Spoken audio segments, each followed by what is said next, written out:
Tifnumbu and his gang believes that the idea of, in fact, I'm going to say that, I'm going to go to that one next. Or do you want to hear from him directly? Why he's abandoning the PDP? And openly, right, he told his own appointees that all of them must decamp with him or resign, right?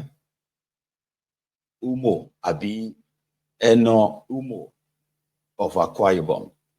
Listen up. Opportunity to emphasize the fact that no matter where we find ourselves politically, and for me, it's no more news that I'm moving party. And if you don't know that by now, I don't know what else you know.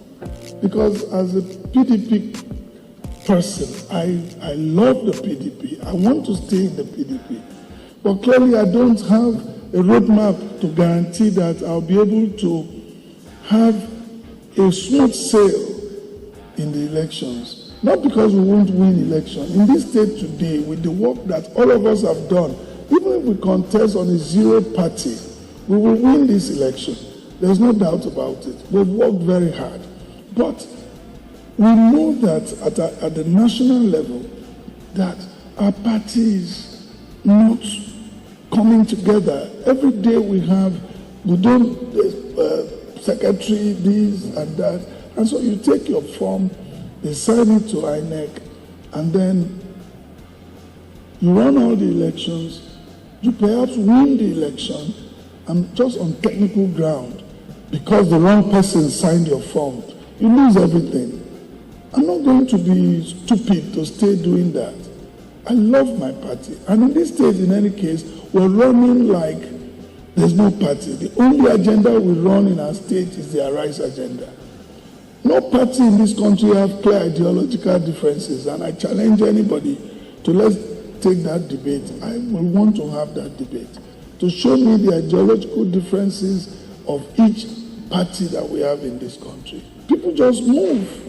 This is not like the Americans that have, Democrats, you know the ideology, and Dr. Itawan will tell you, I'm a Democrat, this is why I'm a Democrat, or I'm a Republican, this is why.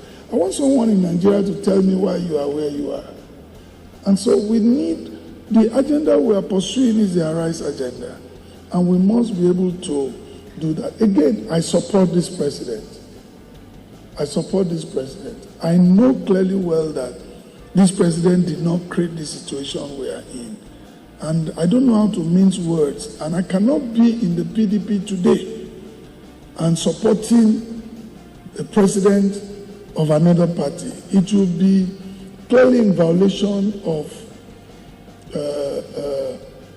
party guidelines. And I don't know how to flip-flop. It's not in my life.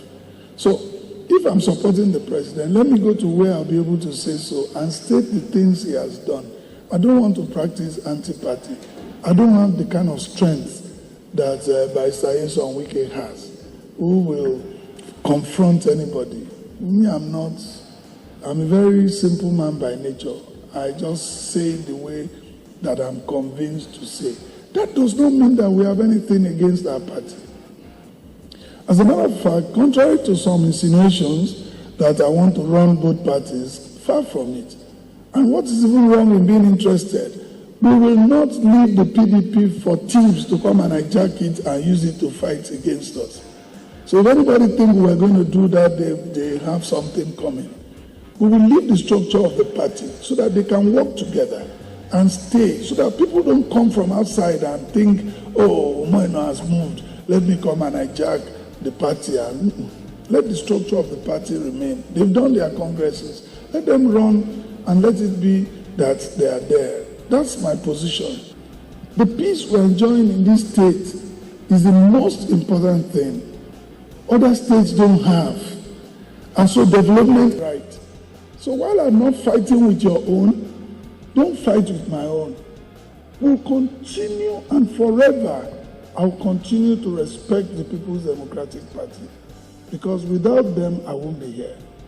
But the signs today doesn't make me run on that platform, much as I would have wanted to.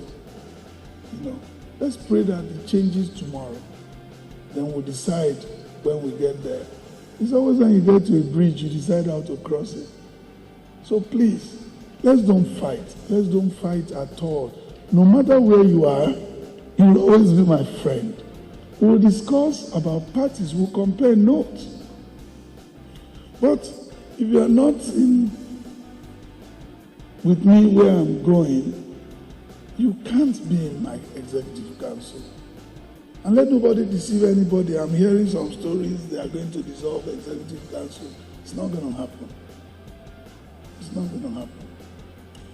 So whoever is procrastinating, people can talk. Don't let people poison your mind.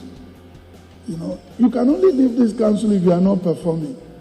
We are not, until I finish my first term, I'm not going to dissolve council again dissolve it. There's what police used to say, approach with caution to be recognized. Let's approach these things with caution. And sometimes with an open mind, not with a preconceived position of what people have planted in your heart. I believe that by the grace of God, there are storms coming, yes, but you know what? I serve a God that is a storm rider. And if I'm with him, he will take me through the storms. So at this presentation, I've discussed a bit of politics for those of you who believe that, he has not told us. I am leaving the PDP. But I will always, in spirit, be with the PDP. I will always support the party. I will always respect those that we leave behind. That is how much I can tell you, and that's how we've been doing it. I respect the APC today. I respect other parties today. So why will I now believe that if I move, I'm going to disrespect the party that gave birth to me? When you leave your mother's house, doesn't mean that you don't recognize your parents, except for a child who is a useless child. So for those of you who want to go, you are free, and you can start now to leave, because we have 7.9 million people, and they are struggling for a seat in the executive council. But that doesn't change my relationship with you. We will continue to relate well. And when we come to ESCO, we will not discuss party. We have never done that. We discuss work. Whether you are in any party, it doesn't. But for my appointees, you have to go with me. It's not an opportunity to emphasize. Nuisance Lele. Nuisance Lele. Nuisance.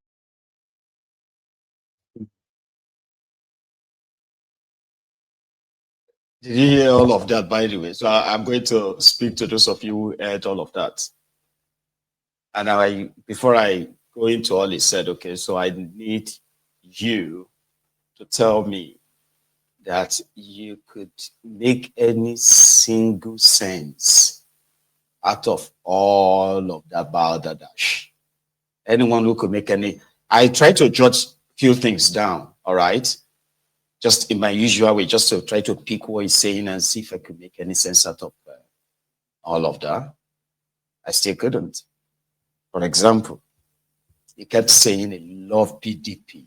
I love PDP. You see, we always respect PDP. But it's time. Like talking in that manner, right? So he said that leaving PDP doesn't mean that we don't love PDP. We love PDP. It's just that, Then he went on again to talk about some people that as we are leaving PDP, that we know that some people would want to hijack it to use it against us. Like, what the hell? What do you expect? You left the party, they will have their own candidate, and what do you expect? Anyway, it seems that he still pretty much, he loves PDP, that he just can't let go, but he just have to go, but we still want to control it. Our relationship is going to be the same, but if you are not joining me, you have to resign. You have to go. Then in that same breath, he also went on to say, you can only leave if you are not performing. Nobody is leaving the cabinet. I'm not dissolving any exco.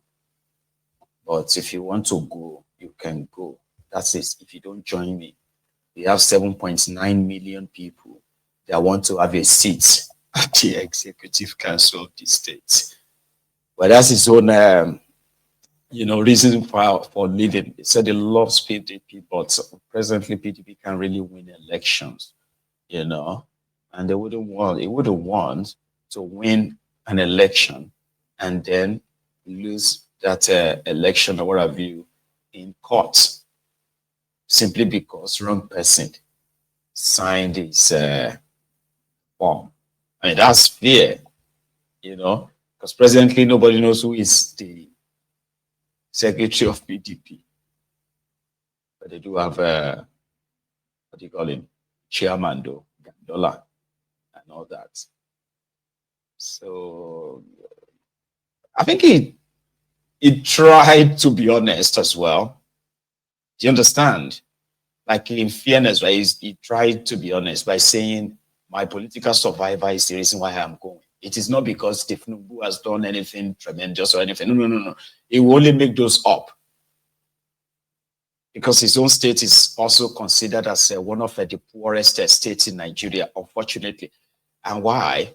Simply because of the poor human capital, what do you call that? Human capital development, no. Human Development Index. How those fixes, right? Anyway, he has joined the APC, and we see how that goes. And some people believe, right, that you see all these things, like I said before, if the people are indeed done with these guys, right, they are really not enough to save Tinubu. But in that same,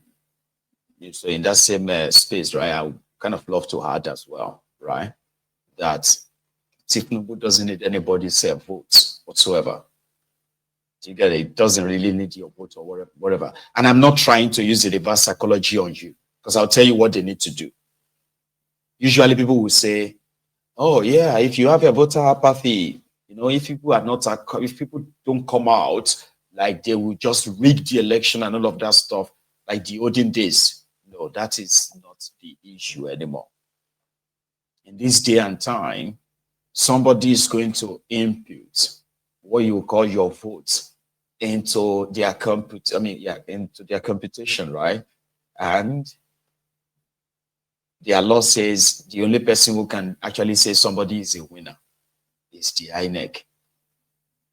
Do you get that now? Like, it is only the INEC. Even if you declare somebody winner in your streets or in your local government area, if INEC says that they didn't win, that means they didn't win. So the next thing is going to be you, because INEC will give somebody else a certificate, so which means you would then have to go to court. Go to court. Are you kidding me?